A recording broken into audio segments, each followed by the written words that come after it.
Today, I like to teach regarding the basic conception of free handwriting, I mean creative writing and basic grammar. Let's be started.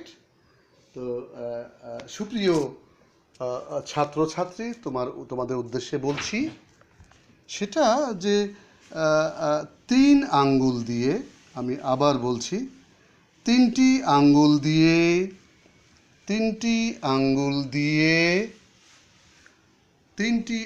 দিয়ে paragraph, composition, email, শূন্যস্থান পূরণ, right form of the verb, table, বা এই যে তো grammar common তো পড়ে না, কমন না পড়লে কীভাবে লিখবে।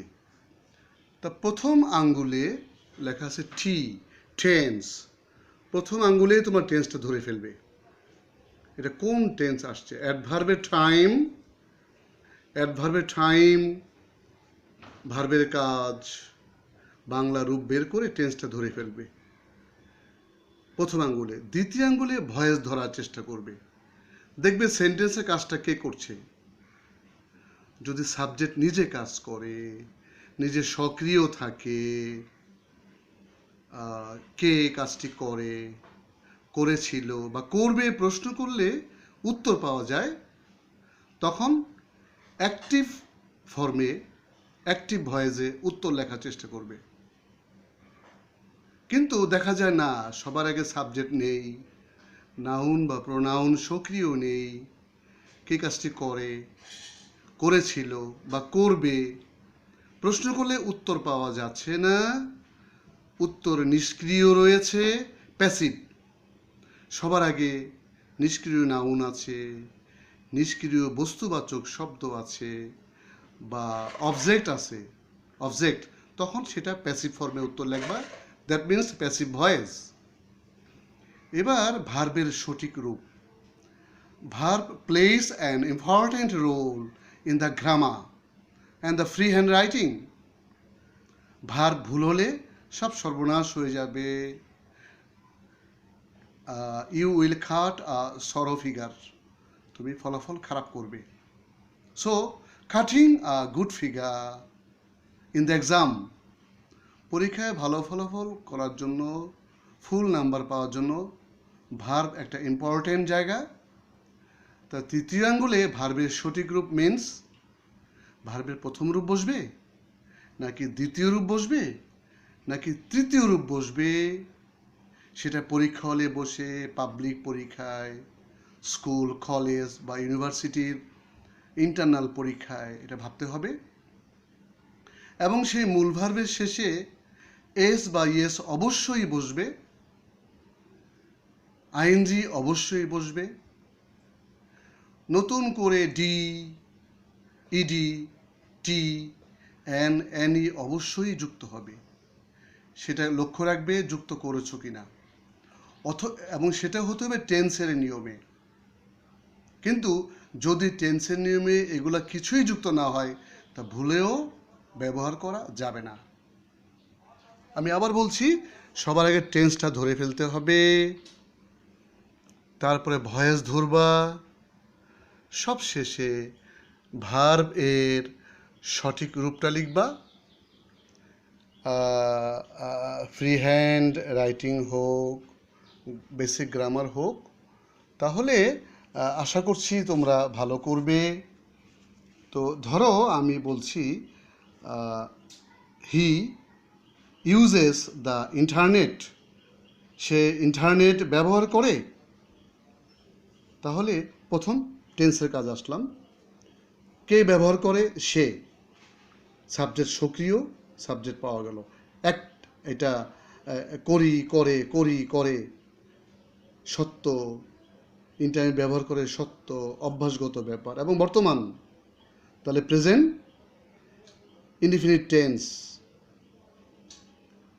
প্রেজেন্ট ইনডিফিনিট টেন্সে ল, ব, ত, স, ল, ব, ত, স উচ্চারণ হবে না। ল হচ্ছে পাস্ট টেন্স, ব ফিউচার টেন্স, ত কন্টিনিউয়াস টেন্স, স পারফেক্ট টেন্স। তাহলে সে ইন্টারনেট ব্যবহার করি, করে, প্রেজেন্ট ইনডিফিনিট টেন্স, এটা সত্য অভ্যাসগত ব্যাপার, সেই সেন্সে প্রেজেন্ট ইনডিফিনিট টেন্স ধরে ফেললে। এবার দ্বিতীয় আঙ্গুলে চলে যাও, এটা কোন ভয়েস? কে কাজটি করে? সে করে। সে অবশ্যই সক্রিয়, অ্যাক্টিভ, না হলে সে কী করে ফেসবুক বা ইন্টারনেট ব্যবহার করে, তাই না? সাবজেক্ট পাওয়া গেল। তাহলে অ্যাক্টিভ ভয়েস, দ্বিতীয় আঙ্গুলে active voice, that means present indefinite টেন্সের অ্যাক্টিভ ভয়েস। বুঝতে পেরেছ? এবার ভার্বের সঠিক রূপ, দ্যাট মিনস তৃতীয় আঙ্গুলটা, ভি, ভার্বের সঠিক রূপ, দ্যাট মিনস SESING DEDTNNE এর সঠিক ব্যবহার। তাহলে he uses the internet, he uses the internet. তাহলে উত্তরটা হয়ে গেল। এবং হিটা থার্ড পারসন সিঙ্গুলার নাম্বার, একজন ব্যক্তির নাম, ভার্বের শেষে অ্যাস যুক্ত হলো। ভার্বের শেষে ই থাকলে থার্ড পারসন সিঙ্গুলার করতে শুধু একটা অ্যাস বসলো, উত্তর অ্যাকুরেট হয়ে গেল। কিন্তু যদি অন্যভাবে আসে, internet is used, internet is used, internet ব্যবহৃত হয়।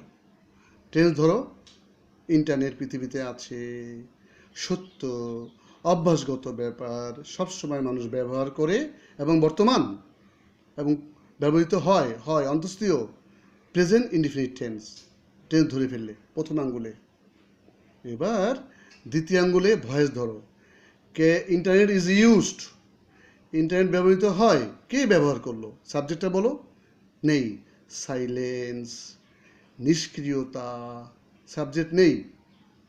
তাহলে সবার আগে চলে আসলো ইন্টারনেট, এটা অবজেক্ট, নিষ্ক্রিয় noun,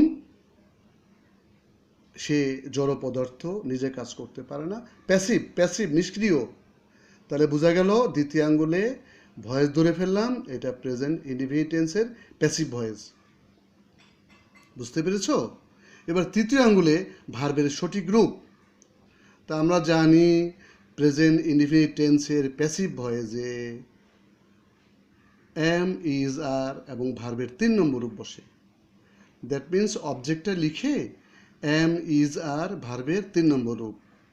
first participle, that means internet, internet is used, internet is used. তাহলে ইন্টারনেট একটা বস্তুর নাম, third person singular number, is বসলো। ইন্টারনেটের অবজেক্ট, তারপর ইজটা অক্সিলারি ভার্ব, এবার past participle used.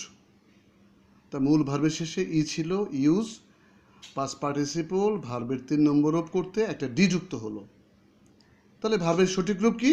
Am is are verb 3, ed, ed is used. এখন জানতে হবে প্যাসিভ ভয়েসে কখনোই এস, ইএস, আইএনজি বসে না।